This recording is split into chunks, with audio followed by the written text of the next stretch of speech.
السلام عليكم ورحمة الله تعالى وبركاته. نتمنى نلقاكم بخير وعلى خير. مرحبا بكم في قناة عالم ليلى.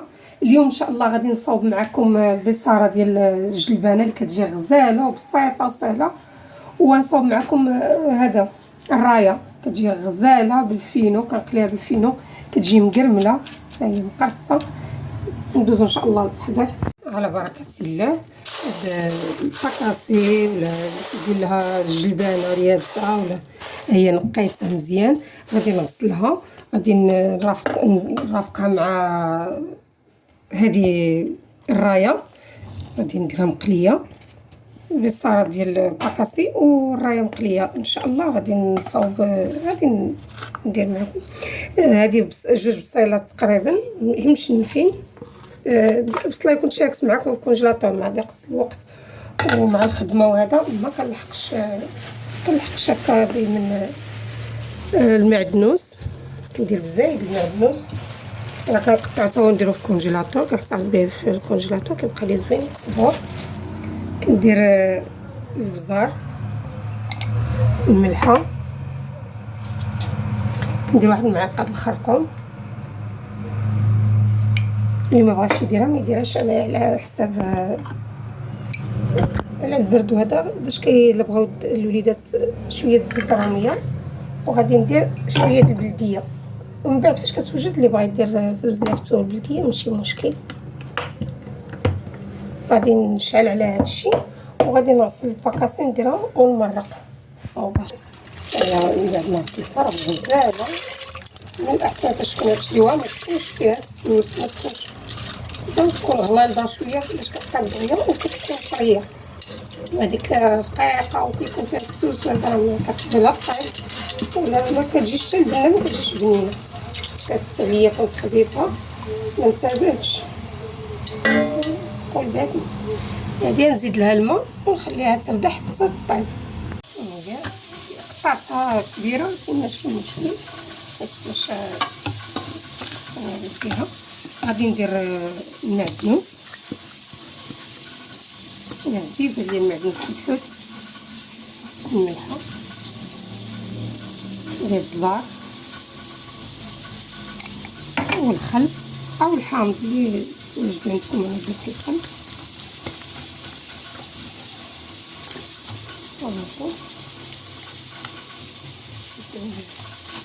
ندوزو الدجاج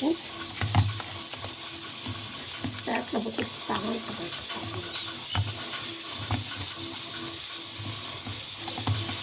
على حساب الطاجين وهو لي مخليه. نديرو الخطان تمشي للوليدات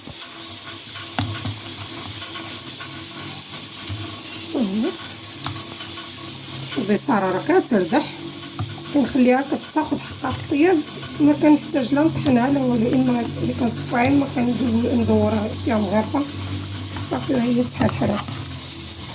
غادي نخليها هكا راقده ونبغي ان شاء الله نخليها صافي كتجي نقيه وزوينه. حتى ديك الثومه والصبور وديك العطريه، ديك العطريه كامله راه ما صالحاش مع القلي. الانسان يتجنب العطريه هذه، ميكونش نخليو ديك العطريه الداره. هي نخليها ترقد معكم حتى نقليها ان شاء الله.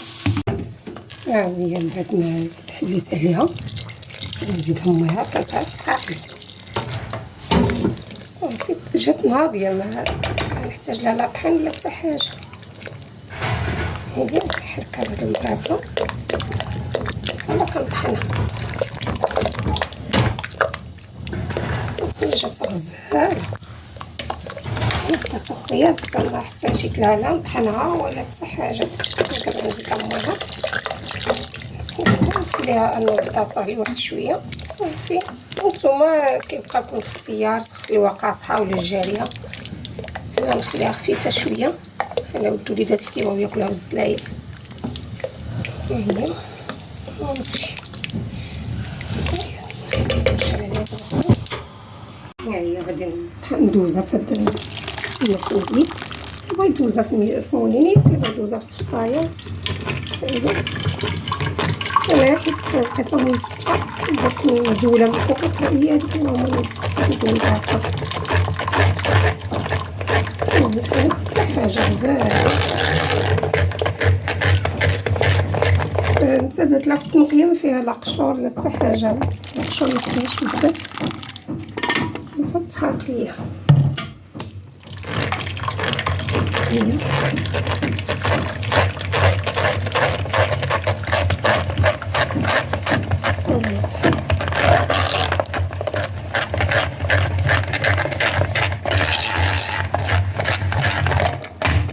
اللي ما عندوش هذا يدوزها في المهم، هذا يدوزها بالصفايح الشبكه ديال هذه ما فيها حتى حاجه، الشبكه باش ما كيبقاش لا كانت شي قشره ولا شي حاجه. صافي غادي نشعل عليها تغلي شويه صافي. بعد ما شبلتها راه قطعتها رقيقه، نقصت لها داك العرض اللي كان فيها، كنت نقطعها على ود الطاجين نشاوها مقليه.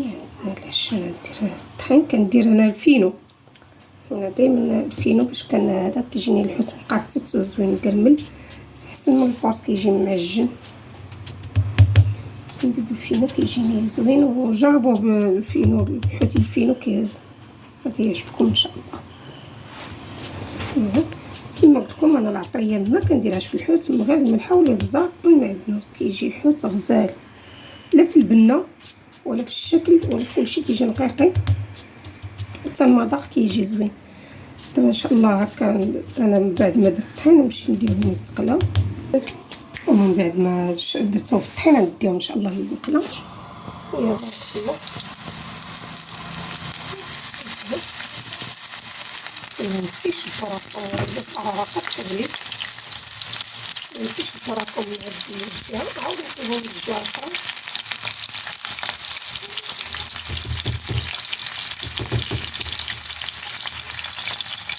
الخلط اللي راه ما فيه نتيجه، انما اللي درت فيه هو الخلط كتسمح لنا الدنيا. من بعد ما غسلها غادي نزولهم. درت واحد هذا كلينكس سميتو لاطاير، واللي بغا يدير ديك الشوايه ديال الشبكه ديال هذا حطات قطره. انا درت يشرب ليا هذا الزيت، المهم من بعد نزول انا نزول داك الزيت اللي فيه. ها هما من بعد ما تقلا جات غزاله ومقرمله مقرطه. هاد شريتها لكم فينا ضروري. انا الرغايف كيحماقوا عليهم وليداتي، ندير لهم ديك الشاموله كندير فيها الفورس، ما كنديرش الفينو كنقلي به، والفورس كندير به هذا. اما كندير واحد البيضه اما البطاطا. اليوم ما درت حتى حاجه هكا خليتها وهو بالصحه والراحه. جات غزاله حتى هي انا نديرها لكم. ها هي البصاره خليتها خفيفه باش كياخذوها بالمعالق ويديروا فيها خبيز ويعجبهم. ما كيعجبوا ولادي البصاره. نتمنى هذا الفيديو يعجبكم بالصحه والراحه. الى فيديو قادم ان شاء الله. ما تنسونيش واحد اللايك واحد كومونتير زوين. نتمنى نكون خفيفه على قلبكم.